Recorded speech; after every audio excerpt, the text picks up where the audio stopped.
عقل پر تالا۔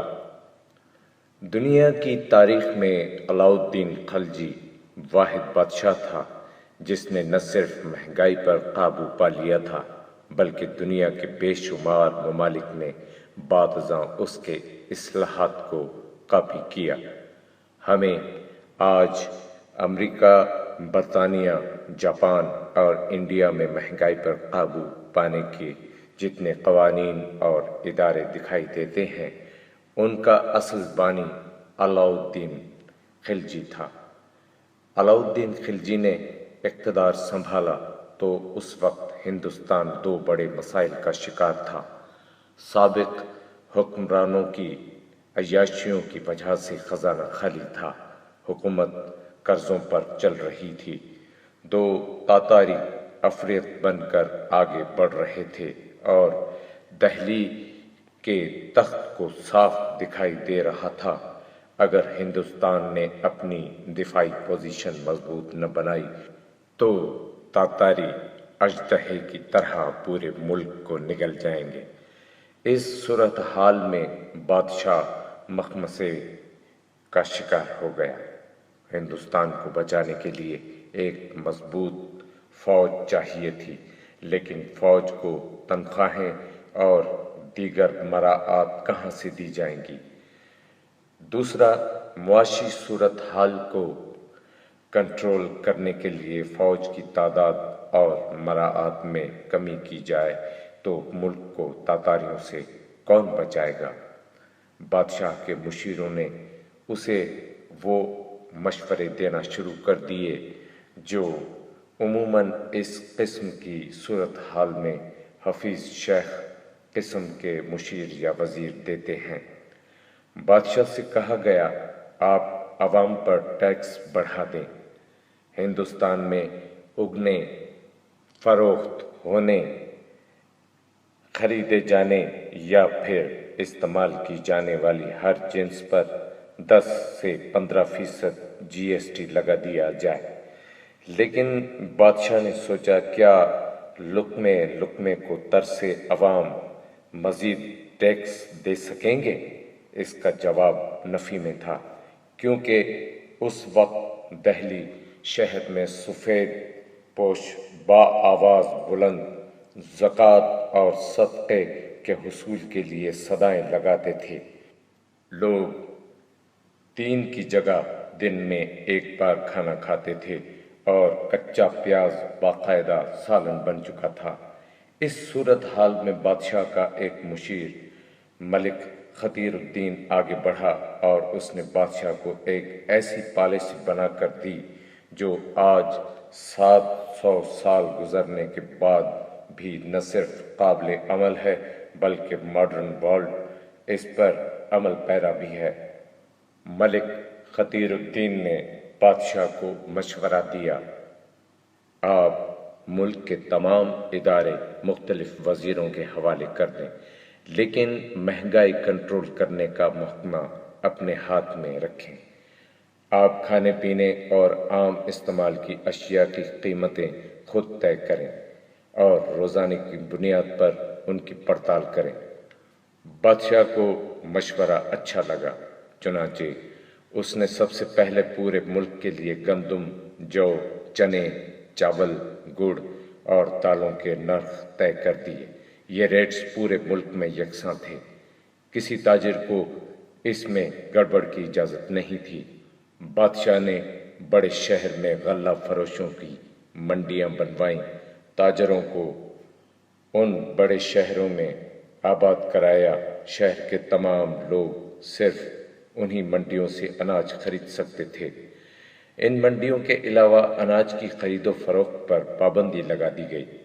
ان منڈیوں کے کھلنے اور بند ہونے کا وقت طے تھا۔ ملک میں ذخیرہ اندوزی پر پابندی لگا دی گئی۔ جو تاجر اس قانون کی خلاف ورزی کرتا تھا اسے منڈی کے عین درمیان میں کوڑے مارے جاتے تھے۔ سرکاری اہلکار کھیتوں سے براہ راست غلہ خریدتے تھے۔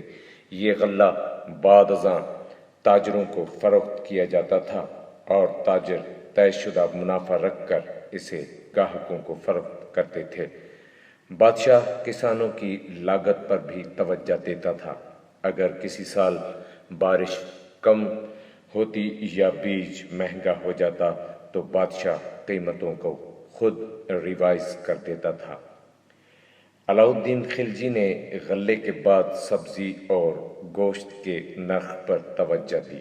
اس نے سبزی بازار اور گوشت کی مارکیٹیں بنائیں اور سرکاری اہلکاروں کو نگرانی کے لیے ان مارکیٹوں میں تعینات کر دیا۔ اس کے بعد اس نے کپڑے پر توجہ دی۔ اس نے رومال سے لے کر ریشمی گاؤن تک ہر قسم کے کپڑے کی قیمتیں طے کر دیں۔ اس نے تمام شہروں میں سرائے عدل کے نام سے کپڑے کی مارکیٹیں بنوائیں اور ان مارکیٹوں کے علاوہ کپڑے کی فروخت پر پابندی لگا دی۔ ان مارکیٹوں کے اوقات طے تھے اور جو تاجران اوقات کی خلاف ورزی کرتا تھا اسے کڑی سے کڑی سزا دی جاتی تھی۔ اس نے اس کے بعد گھوڑوں، خچروں، اونٹوں، بیلوں اور گائے بھینسوں کے ریٹس بھی طے کر دیے۔ اس نے غلاموں اور کنیزوں کے نرخ بھی طے کر دیے۔ اس نے سوئی، کنگھی، جوتوں، برتنوں، روٹی، حلوے، ریوڑی اور پودینے تک کے ریٹس طے کر دیے۔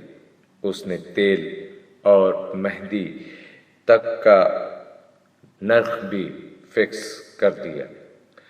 بادشاہ روزانہ نرخ چیک کرتا تھا، اپنے اہلکاروں سے رپورٹس منگواتا تھا، خود بازاروں کا جائزہ لیتا تھا اور کبھی کبھار بچوں کو پیسے دے کر بازار بھجوا دیتا تھا۔ یہ بچے مختلف دکانوں سے مختلف چیزیں خریدتے تھے اور اگر کسی دکاندار کے ریٹس میں فرق ہوتا تھا تو علاؤالدین خلجی اس دکاندار کی ناک یا کان کٹوا دیتا تھا۔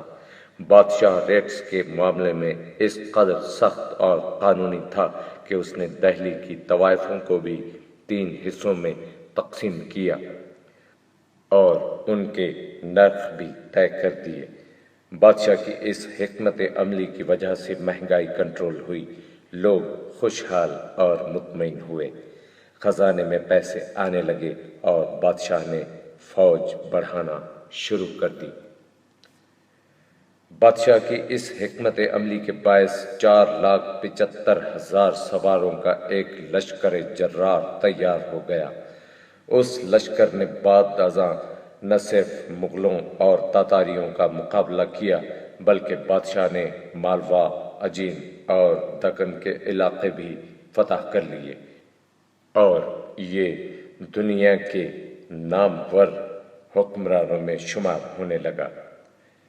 علاؤالدین خلجی تاریخ عالم کی ایک بڑی سکسیس اسٹوری ثابت ہوا۔ اس نے ثابت کر دیا اگر حکمران چاہے تو یہ مہنگائی جیسے جن کو بھی بوتل میں بند کر سکتا ہے۔ علاؤالدین خلجی کے اس ماڈل سے اقوام عالم نے بہت کچھ سیکھا۔